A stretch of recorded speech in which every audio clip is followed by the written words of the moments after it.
என் நெஞ்சில் குடியிருக்கும்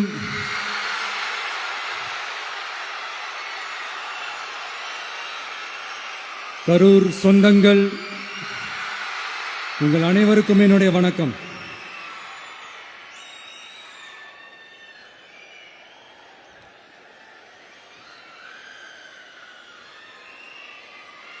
ஒரு மனுஷன் லைஃப்ல எவ்வளோ பெரிய ஒரு உயரத்துக்கு போனாலும்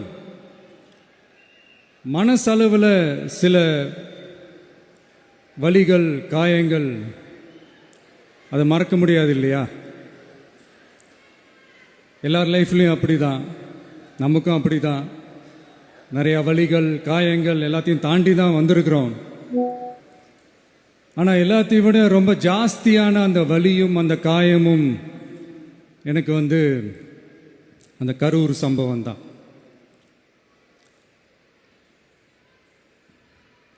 மக்களை சந்திக்கணும், மக்கள் பிரச்சனைகளை எடுத்து பேசணும். அதுக்காக தான் அந்த மக்கள் சந்திப்பு பயணத்தை தொடங்கி திருச்சி, அரியலூர், நாகப்பட்டினம், திருவாரூர், நாமக்கல், கரூர் அப்படின்னு சொல்லிட்டு போயிட்டு இருந்தோம். அரியலூரில் அந்த மீட்டிங் முடிச்சுட்டு பெரம்பலூர் போகிறதுக்கு முன்னாடி அந்த பெரம்பலூர் போலீஸ் எங்களை அலர்ட் பண்ணாங்க. சரிங்க, கூட்டம் கொஞ்சம் ஜாஸ்தியாக இருக்குது, லேட் ஆகிடுச்சு, வராதிங்க அப்படின்ட்டு. So we had no choice. Police சொன்னால் நம்ம அதை ஒபே பண்ணி தானே ஆகணும். அதே நேரத்தில் பெரம்பலூர் மக்களோட அந்த சேஃப்டியும் மைண்டில் எடுத்துக்கிட்டு ஒரு மன வலியோடவே திரும்ப போயிட்டோம். அதுக்கப்புறம் பெரம்பலூர் தொகுதி மக்களுக்கு மன்னிப்பும் கேட்டோம். அதே மாதிரி நாமக்கல் அந்த மீட்டிங் முடிச்சுட்டு கரூர் வரும்போது அந்த கரூர் போலீஸ் எங்களை அலர்ட் பண்ணியிருக்கலாம்ல.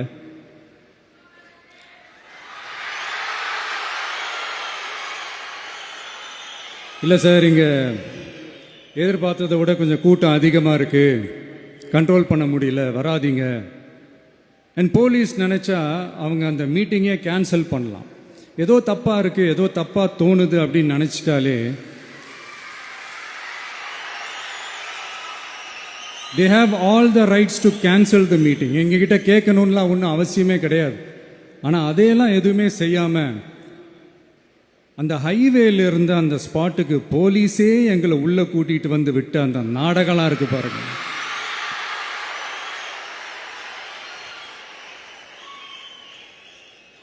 நம்பிட்டேங்க, முழுசாக நம்பிட்டேன். அன்னைக்கு இருந்த அந்த கரூர் போலீஸ் பேசும்போது தேங்க்ஸ்லாம் சொன்னேன் அவங்களுக்கு. எனக்கு தெரியாது இப்படி ஒரு நாடகம் நடக்கும். இதுக்கெல்லாம் யார் காரணம்? இதெல்லாம் யார் சொல்லி செஞ்சது? இப்படி பண்ணுங்க, அப்படி பண்ணுங்க, சப்போஸ் அப்படி நடந்தா இப்படி பண்ணுங்க, சப்போஸ் இப்படி நடந்தா இந்த மாதிரி இன்ஸ்ட்ரக்ஷன்ஸ்லாம் கொடுத்து அந்த பிரஷர் போடுறது யாரு?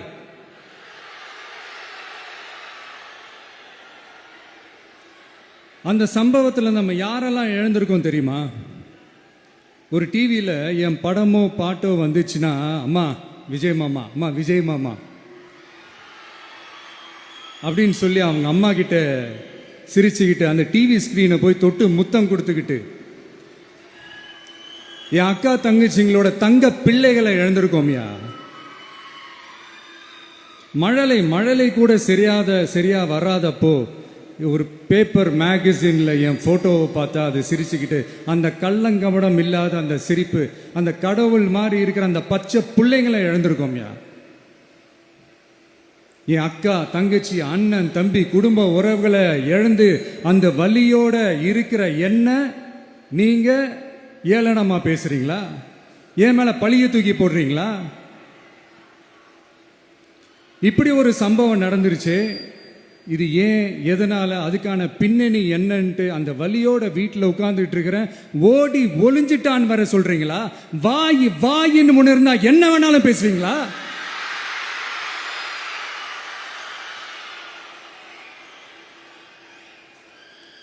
மக்களே, நான் உங்களையே கேட்குறேன். அன்னைக்கு அத்தனை க்ரௌடு இருந்துச்சு, அந்த க்ரௌடுக்கு தகுந்த மாதிரி போலீஸ் பாதுகாப்பு கொடுத்தாங்களா? இந்த இடத்தை எடுத்துக்க சொல்லி நாங்க தான் சொன்னோம்னு ஒரு போலீஸ் ஆபீசர் பேட்டி கொடுக்கிறாரு. அதுக்கு என்ன அர்த்தம்? இவ்வளோ வலி, இவ்வளோ காயங்கள் கொடுத்துட்டு பழிய தூக்கி நம்ம மேல போட்டுட்டு அதுல ஒரு அரசியல் ஆதாயம் தேடுறீங்களேயா? இதுல வாய் கூசாம சட்டசபையில ஸ்டாலின் சார் நம்ம மேல திருப்பி விட்டு அங்க ஒரு அரசியல் செய்றாரு. அதுக்கு என்ன அர்த்தம்? நமக்காக வந்திருக்கிற மக்களை காக்க வைக்கிறதுக்கு நான் ஒன்னும் ஆதாயம் தேடுற அரசியல்வாதி எல்லாம் கிடையாது.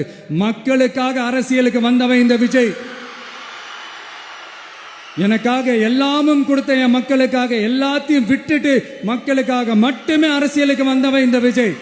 அவங்களுக்காக நன்றி கடன் செலுத்துறதுக்காக மட்டுமே அரசியலுக்கு வந்தவன் இந்த விஜய். உங்களுக்கு தான் இந்த விஜயை பத்தி நல்லா தெரியுமே.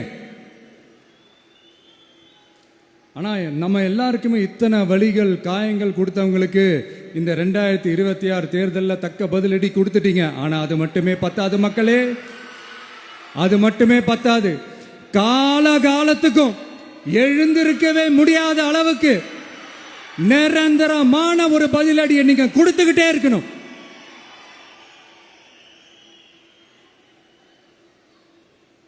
இப்படிலாம் பண்ணா நான் மக்களை விட்டு ஓடிடுவேன் நினைப்பா? யார் என்ன ஓடினாலும் நான் மக்களை விட்டு எல்லாம் ஓட மாட்டேன். அன்னைக்கும் சொன்னேன், இன்னைக்கும் சொல்றேன், நாளைக்கும் சொல்றேன், தில்லா சொல்லுவேன், கெத்தா சொல்லுவேன்.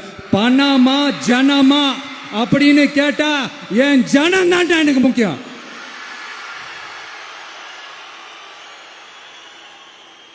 மக்களே, உங்களை விட எனக்கு இந்த காசு பணம் முக்கியமா என்ன? இவ்வளோ குறைகள் நம்ம மேல சொல்றாங்களே, இப்ப நான் சொன்ன மாதிரி அவங்களால ஓப்பனா சொல்ல முடியுமா? அந்த தில்லு இருக்கா, திராணி இருக்கா? ஒரு கிடையாது. ஆனா நம்ம மக்கள் அமைச்சு கொடுத்த நம்ம அரச குறைகள் மட்டும் டிசைனா மாடல் மாடலா குறைகள் மட்டும் சொல்லுவாங்க.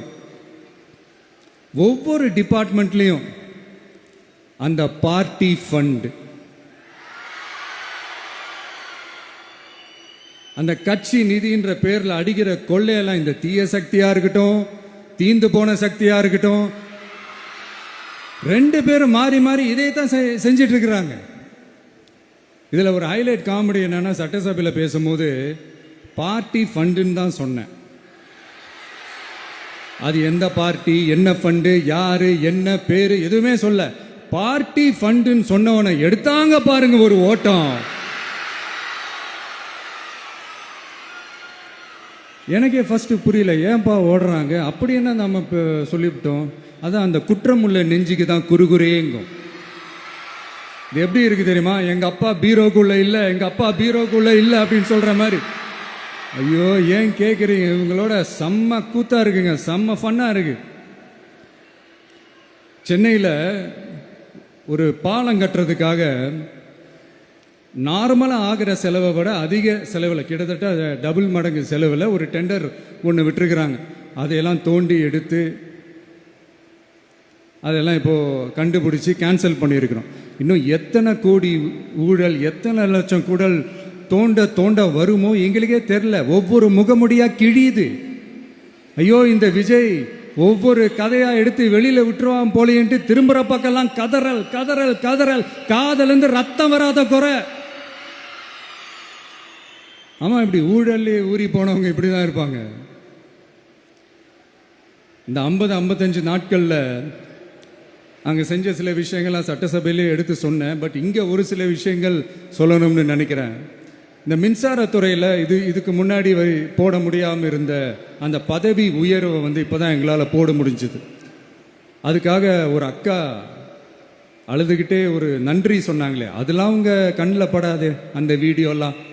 குறை சொல்கிறவங்களுக்கு. அடுத்து லஞ்சம்லாம் ஒழிக்க முடியாது, ஊழல்லாம் ஒழிக்க முடியாது, அதெல்லாம் பிளட்டிலேயே ஊறி போய் இருக்கு அப்படின்னு சொன்னவங்க போய் ஒவ்வொரு கவர்மெண்ட் ஆஃபீஸா பாருங்க. ஒரு பைசா லஞ்சம் இல்லை, ஒரு பைசா ஊழல் இல்லை. வேலையெல்லாம் சும்மா டக்கு டக்கு டக்குன்னு நடக்குது. ஒரு பெரியவர் ஒருத்தர் சொல்றாரு, தம்பி வேலையெல்லாம் நடக்குது, ஆனா அதையும் தாண்டி எங்களுக்கு மரியாதை கொடுக்குறாங்க தம்பி, உட்கார வச்சுலாம் பேசுறாங்க. இதெல்லாம் இதுக்கு முன்னாடி நடந்ததே இல்லை. அவனை போய் பாரு, இவனை போய் பாரு, இந்த ஆபீசரை போய் பாருன்னு சொல்லி அலைய விடுவாங்க. இப்ப லஞ்சம் இல்லை, ஊழல் இல்லை, வேலையெல்லாம் உடனே நடக்குது. மக்கள் அப்படி ஒரு பெருமூச்சு ஒன்று விடுறாங்க.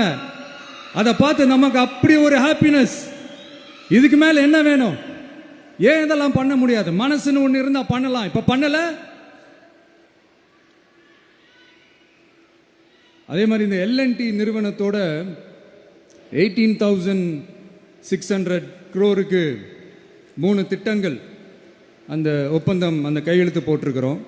கிட்டத்தட்ட 8,200 பேருக்கு வேலை வாய்ப்பு. நான் சொல்றது அந்த 3 மாவட்டத்தை சேர்ந்தவங்களுக்கே அவ்வளோ வேலை வாய்ப்பு. குறுவை சாகுபடிக்காக 134 கோடியில் அந்த சிறப்பு தொகுப்பு திட்டம் அறிவிச்சிருக்கிறோம் நம்ம விவசாயிகளுக்காக. இப்போவும் சொல்கிறேன், நம்ம விவசாய பெருமக்களே, உங்களோட இந்த அரசு கூடவே நிற்கும். பெண்கள் பாதுகாப்புக்காக சிங்கப்பெண் அதிரடி படை, அது உங்களுக்கு நல்லா முன்னாடியே தெரியும். வரப்போற அறிஞர் அண்ணா அவர்களுடைய பிறந்த நாளில் உங்க அண்ணனுடைய அரசுல தாய் மாமன் தங்க மோதிர திட்டம் அறிவிக்கப்படும்.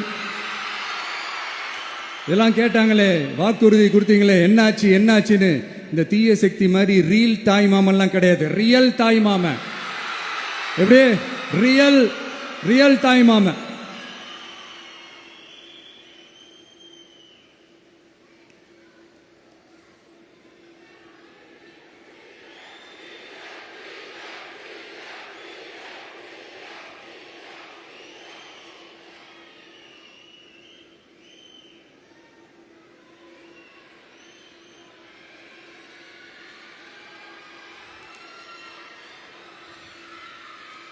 இந்த தீய சக்தியை பற்றி,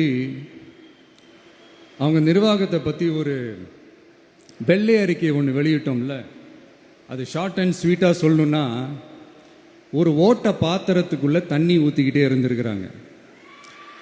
பாத்திரம் எம்டியாகவே இருந்திருக்கு, ஆனால் ஊற்றின தண்ணி தான் எங்கே போச்சுன்னு தெரில. கடவுளுக்கு தான் வெளிச்சம். அது மாதிரி இப்போ நம்ம சொன்னதெல்லாம் சும்மா ஒரு சாம்பிள் தான். இன்னும் வரப்போகிற நாட்களில் உங்கள் அரசனுடைய அந்த விஸ்வரூபத்தை நீங்கள் பார்ப்பீங்க. அடுத்து வாயத்தொடங்க சிஎம். அடாடா, உங்கள் சிஎம் நெஞ்சிலேயே குத்திட்டு வந்தீங்க பாருங்க, அதெல்லாம் வேற லெவல். பேசுங்கன்றீங்க, பேசுனா எந்திரிச்சு ஓடிடுறீங்க. இனிமே பேச ஆரம்பிக்கிறதுக்கு முன்னாடி என்ன பண்ணணும் அப்படின்னா, ஒரு நண்பர் ஒருத்தர் சொன்னார், மாண்புமிகு பேரவைத் தலைவர் அவர்களே, எல்லா டோரையும் இழுத்து லாக் பண்ணுங்க அப்படின்னு சொல்லிட்டு தான் பேச ஆரம்பிக்கணும் போல் இருக்கு. ஏன்னா பேசிட்டு இருக்கும் போது எந்திரிச்சு ஓடிடுறாங்க. 5 நிமிஷம் பேசினதுக்கே குளத்தூர்ல கொத்து பரோட்டா போட்டாங்க. இதுக்கு மேலே பேசினா மொத்தமாக முடிஞ்சிடும், பார்த்துக்கங்க. நாம அரசியல் பேசினா விஜயெல்லாம் அரசியல் பேசலாமா அப்படிங்கிறது. சரிப்பா, நமக்கு எதுக்கு வம்பு, நம்ம பாட்டுக்கு நம்ம வேலையை பார்ப்போம், எதுக்கு அவங்கள பற்றி பேசிக்கிட்டு அப்படின்னு இருந்தா விஜய்க்கு அரசியலே பேச தெரில அப்படிங்கிறது. இப்படியே மாறி மாறி மேகதாது அணையை பற்றி என்ன தெரியும், விஜய் அதை பற்றி பேசலை. இப்படி நம்ம அரசியலுக்கு வந்ததுலேருந்தே ஒரு கூட்டம் குறை மேலே குறையா சொல்லிக்கிட்டு, பாட்டுக்கு பாட்டு கச்சேரி எங்களுக்கும் பண்ண தெரியும், பண்ணலாமா? இந்த மேகதாது அணை சம்பந்தமான அந்த வழக்கில் தமிழ்நாட்டோட பெட்டிஷனை சுப்ரீம் கோர்ட் எப்போ ரிஜெக்ட் பண்ணுச்சு? அப்போ யார் ஆட்சியில் இருந்தா? ஏன் ஒழுங்கா வாதாடல? நீங்க ஒழுங்கா வாதாடி இருந்தீங்கன்னா அதை ரிஜெக்ட் பண்ணியிருக்க மாட்டாங்கல்ல. ஏன் ஸ்டாலின் சார் வேணும்னே விட்டுட்டாரா? ஏன் இப்படிலாம் கேள்வி கேட்கலாமா? இப்படிலாம் கேள்வி கேட்டாதான் மேகதாது அணையை பற்றி பேசினதா அர்த்தமா? ஏன் அந்த ஸ்டேட் சிஎம் பேசுறாரு, நீங்க ஏன் பேசல? அப்படின்னா நம்ம ஸ்டேட்டோட உரிமையை எங்கே நிலைநிறுத்தணுமோ அதுக்காக வேலை பார்க்கறது மட்டும்தான் முக்கியம். சும்மா சவால் விட்டுக்கிட்டு சீண்டி பார், நான் யார் தெரியுமா, தொட்டு பார், இப்படிலாம் பேசிக்கிட்டு இருந்தா வேலைக்கு ஆகாது. சும்மா பேசி பேசி பிரச்சனையை வளர்த்துக்கிட்டு யார் மேலே அது பழியை தூக்கி போட்டுட்டு அப்புறம் மக்களை அம்போன்னு தெருவில் விட்டுட்டு இப்படிதான் ஒரு அரசியல் பண்ணணும்னா அந்த அரசியல் நமக்கு தேவையும் இல்லை, அதை நம்ம செய்யவும் போறதில்லை. Talk less work more mode தான், அதுதான் நம்ம பாலிசியே. அதனால தான் சட்டசபையில் அந்த அரசினர் தீர்மானம்னு சொல்லி ஒன்று கொண்டு வந்தோம். அது எப்படி டு டேக் இட் ஃபார்வர்ட், எப்படி கொண்டு போகணுமோ அதை சரியாக செய்வோம். சென்ட்ரல் கவர்மெண்ட்லேருந்து அந்த டீலிமிட்டேஷனை திரும்ப கொண்டு வர போகிறதா ஒரு பேச்சு ஒன்று அடிபடுது. யார் என்ன டீலிமிட்டேஷன் கொண்டு வந்தாலும் தமிழ்நாடு அது ஒத்துக்காது. நமக்கான இடத்தை யாரும் பறிக்கவும் முடியாது, அது பறிக்கவும் விட மாட்டோம். இப்படி நாம் இருக்கும் போது இந்த தீய சக்தி திமுக எங்கே போய் நிற்குது, யார் கதவை தட்டிக்கிட்டு நிற்குது, அது உங்களுக்கே நல்லா தெரியும். மக்களே, இந்த தீய சக்தியும் தீந்து போன சக்தியும் வேற வேறலாம் இல்லை, கூட்டு களவாணிங்க. சொல்ல முடியுமா அவங்களால? எங்களுக்குள்ள ஒட்டும் இல்லை, உறவும் இல்லை, அறிவிக்க முடியுமா? நிரூபிக்க முடியுமா? இந்த வரப்போற இடைத்தேர்தலில் அதை நிரூபிச்சு காட்டுங்க, அப்புறமா பேசுங்க. மக்களை, என் மனசை விட்டு கரூர் எப்பவும் நீங்கவே நீங்காது. நமக்கு ஏற்பட்ட வேதனையான சம்பவத்தை, நமக்கு எதிராக நடந்த சதிய சூழ்ச்சிய இனி வர்ற ஜெனரேஷனும் அவங்களுக்கு தெரியப்படுத்தணும்ல. அதுக்காகவே இனி ஒரு அரசியல் சதிய, அரசியல் சூழ்ச்சிய யாரும் யோசிக்கவே கூடாதுன்றதுக்காகவே கரூர்ல ஒரு நினைவு சின்னத்தை நம்ம டிவிகே சார்பா அமைக்கப்படும் அப்படின்றத அறிவிக்கிறோம். அப்புறம் கரூர்ல இருந்து ஒட்டுமொத்த தமிழ்நாட்டு மக்களுக்கும் சொல்றேன், உங்க டிவிகே அரசு உங்களுக்காகத்தான் உழைக்கும். அடிப்படை வசதிகளை முதல்ல நிறைவேற்றணும். ஒரு பக்கம் நிதி நிலைமையை சரி செஞ்சுக்கிட்டே, இன்னொரு பக்கம் அப்படியே நாம் சொன்னதில் ப்ரையாரிட்டி பார்த்து ஒவ்வொன்றா படிப்படியாக நிறைவேற்ற ட்ரை பண்ணுவோம். இது எப்பவும் உங்களுக்கான அரசாக தான் இருக்கும். இந்த விஜய் உங்கள் விஜயாக தான் இருப்பான். நீங்கள் உரிமையோட உங்கள் கவர்மெண்ட்டை நீங்கள் அணுகலாம். இந்த தீய சக்தி ஆட்சி முடிஞ்சு பொட்டிக்குள்ளே போனதுலேருந்து என்னென்னமோ பண்ணுறாங்க, ஏதோ பேசுகிறாங்க. சோஃபாங்கிறாங்க, வாஷிங் மெஷினுங்கிறாங்க. இந்த அரசியல் வியாபாரம் பண்ணுறதுக்கான அந்த வெண்டிங் மெஷினே அவங்க தான். யார்? இந்த திமுக. இதில் நம்மளை பார்த்து வாஷிங் மெஷினுங்கிறாங்க. எலெக்ஷனில் ஓட்டுக்கு காசு கொடுக்குற அந்த கலாச்சாரத்தையே, அந்த கல்ச்சரை அடித்து நொறுக்கி இருக்கிறோம். எலெக்ஷன்லேயே அப்படி வேலை பார்த்த நமக்கு எதுக்கு இந்த குதிரை, கழுதை, ஒட்டக பேரெல்லாம்? மக்களின் பக்கம் அப்படி இருக்கும்போது நமக்கு எதுக்கு இந்த பேரெல்லாம்? இந்த திருட்டு திமுக ஆட்சியை வச்சுக்கிட்டு ஊரடிச்சு ஒலையில போட்டு இந்த கொள்ளையை அடிச்சதுனால தான் உங்க கரூர் கம்பெனி ஓனர் ஒருத்தர் எங்க எங்க இருக்காருன்னே தெரியாம ஓடு ஓடு ஓடு ஓடு ஓடு ஓடு ஓடு ஓடு வராம் பாரு வேட்டக்காரன் ஓடினே இருக்கிறாரு. இன்னொருத்தர் ஃபாரின்ல போய் ஒளிஞ்சுக்கிட்டார். ஃபாரின் ஸ்டாலின் சார் நினைச்சிட போறீங்க, அவர் இல்லை. எனக்கு எப்பவுமே ஸ்டாலின் சார் மேல ஒரு தனி பாசம் ஒன்று உண்டு. அவர் கிடையாது, இவர் வேற. சிங்கப்பூருக்கு செக்கப்புக்கு போனார்ல அவரு. இன்னும் தோண்ட தோண்ட எத்தனை பேர் மாட்ட போறாங்களோ தெரியல. உங்ககிட்ட யாராவது லஞ்சம் ஏதாவது கேட்டாங்கன்னா கொடுக்க முடியாது சொல்லுங்க, நான் இருக்கேன் உங்களோட. அப்படியே யாராவது ஃபோர்ஸ் பண்ணாங்கன்னா, இது எங்க மகன், எங்க புள்ள, எங்க அண்ணன், எங்க தம்பி, எங்க விஜய், எங்க விஜயோட ஆட்சின்னு ஸ்ட்ராங்கா சொல்லுங்க. மக்களை, நீங்க கூட இருக்கும் போது லஞ்ச ஊழல் மட்டும் இல்ல, அதிகாரத்தை வச்சு ஆட்டம் போடுற யாரா இருந்தாலும் அடங்கிடுவாங்க. இந்த கடமை, கண்ணியம், கட்டுப்பாடுன்ட்டு ஒரு காலத்துல கொள்கையோடு இருந்த கட்சியெல்லாம் இன்னைக்கு எப்படி இருக்கான்னு உங்களுக்கே தெரியும். அதாவது இந்த டிவிகே கட்சியோட தலைவரை எதிர்க்கிறதுல ஒரு நியாயம் இருக்கு. ஏன்னா உங்க பொழப்புல மண்ணள்ளி போட்டான். என்ன, இந்த ஊழல் லஞ்சம்லாம் பண்ண மாட்டேன்னு சொல்லி உங்க அரசியலையே ஒரு தெருமுனைக்கு கொண்டாந்து விட்டான். மக்கள் வேற அவனை தான் நம்புறாங்க. ஸோ இந்த விஜயை எதிர்க்கிறதுல ஒரு அரசியல் நியாயம் இருக்குது, அதை புரிஞ்சுக்கலாம். ஆனால் இன்னைக்கு இந்த விஜயை மக்கள் ஓட்டு போட்டு ஜெயிக்க வச்சு ஒரு தீர்ப்பை கொடுத்து மக்களுக்காக வேலை செய்யறதுக்காக முதலமைச்சராக உட்கார வச்சிருக்கிறாங்க.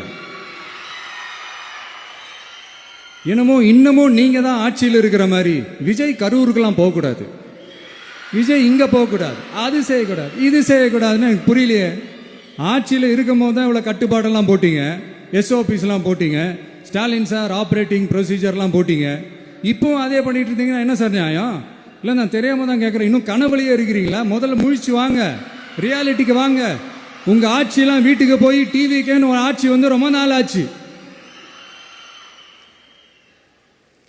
ஒழுங்கா படி என்று